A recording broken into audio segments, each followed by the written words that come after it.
Hello, today I want to talk to women who found themselves in one of the most difficult and silencing experiences imaginable, and that's being a trans widow. That's a phrase that might sound unusual if you're new here, but for many of you listening, it hits right in the heart. A trans widow is a woman whose husband has decided to call himself a woman, which often leaves her feeling like she's lost her marriage, her partner, her family stability, and that's without there ever being a funeral. It's without closure. It's without any real recognition from society that what you're experiencing is grief. And I just want to say this clearly from the very start. If you're going through this, it's real and it matters, and you don't have to go through it alone. So I'm Kelly, I'm a counsellor, and I've been supporting women through many forms of grief, coercion, narcissistic abuse and silencing for over a decade. And increasingly, I've found women coming to me with this very specific painful experience of being married to or partnered with men who now say they're women. And it's not an easy subject to speak about. It's layered with shame, isolation, and the fear of being judged. But I think that's why it's so important to bring it out into the open. For most women in this situation, the pain is invisible. You might still be married, you might still be living under the same roof, and from the outside, nothing looks wrong, but on the inside, everything's changed. Your partner might have pressured you into calling him by a female name, or demanded validation, or even coerced you into sexual practices that you didn't want, like BDSM, strap-ons, or role reversals that felt deeply violating. And if you resisted, many of you will recognise the DARVO pattern, so that's deny, attack, reverse, victim, offender. He'll deny what's happened, he attacks you for not being supportive, and then he paints himself as the victim while you're left feeling confused, blamed and silenced. And that isn't love.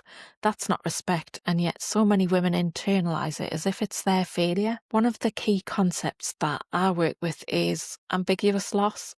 And that happens when the person that you love is still physically present, but psychologically or relationally is absent.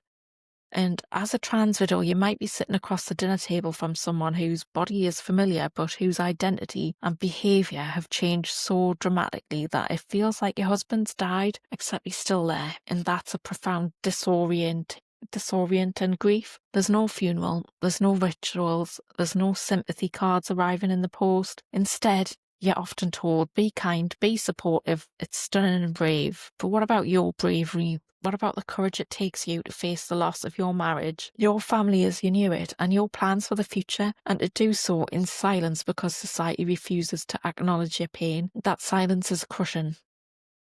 I want to bring in another framework which is called the drama triangle, which was developed by Stephen Cartman. It's a way of understanding unhealthy relational dynamics, and many women in this situation will see themselves caught inside it. The triangle has three roles: the persecutor, the victim, and the rescuer. And when your husband cross-dresses or insists he's now a woman, you might cast himself as the victim. You might say something like, I've suffered all my life, I need your support, and you owe me compassion. And if you resist or say no, suddenly you're framed as the persecutor. You're cruel, you're transphobic, you're abusive. And where do you end up? Often you end up in the rescuer role.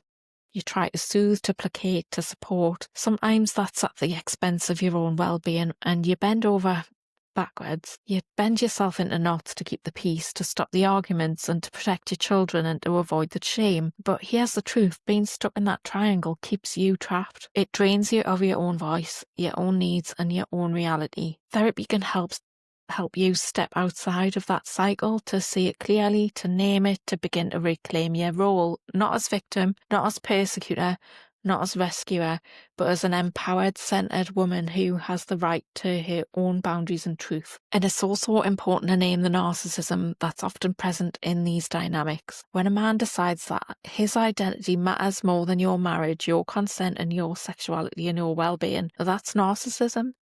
When he demands that you validate something that erases your reality as a woman, that's narcissism. And when he uses coercion, rage, or emotional manipulation to get his own way, that's abuse.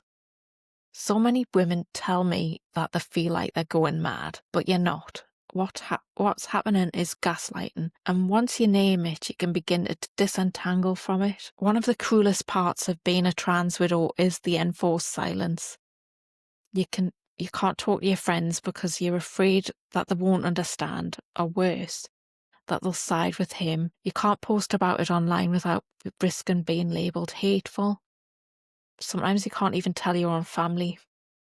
And yet keeping it all inside only deepens the grief. That's why safe, confidential, non-judgmental counselling is so vital. It's a place where you can say the things that you've never dared to say out loud, where you don't have to censor yourself, where you can bring the full truth of your experience, the anger, the disgust, the shame, the love, the loss, all of it. And instead of being told to be kind or support him, you'll be met with compassion, validation, and the space to finally breathe. Counselling isn't just about processing the loss, it's also about rediscovering yourself. So many trans widows say they don't know who they are anymore.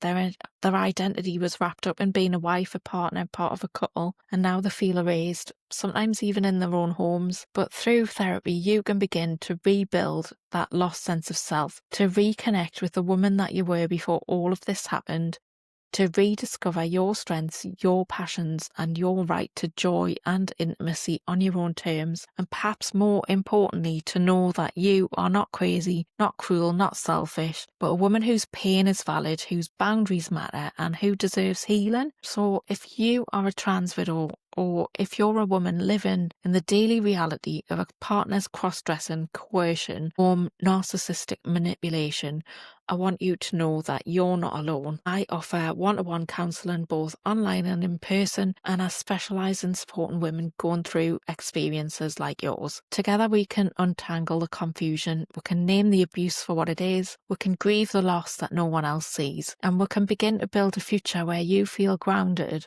whole and free to live as yourself again. I offer a free no pressure consultation so you can get a sense of how I work and whether I might be a good fit for you. You don't have to commit to anything. It's simply a space for you to talk and be heard. You'll find you can book an appointment at kellyoliverdougall.co.uk, and I'll put a link in the description so you can visit my website to book a time that suits you.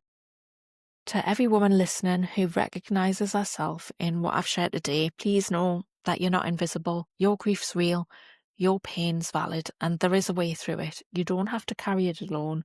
Support is here for you. Thank you for being here, and thank you for your courage and even listening to this. If you'd like to hear more, make sure to subscribe to YouTube, and if you feel ready, reach out for that free consultation. You deserve to be heard. You deserve to heal, and you deserve to reclaim your life.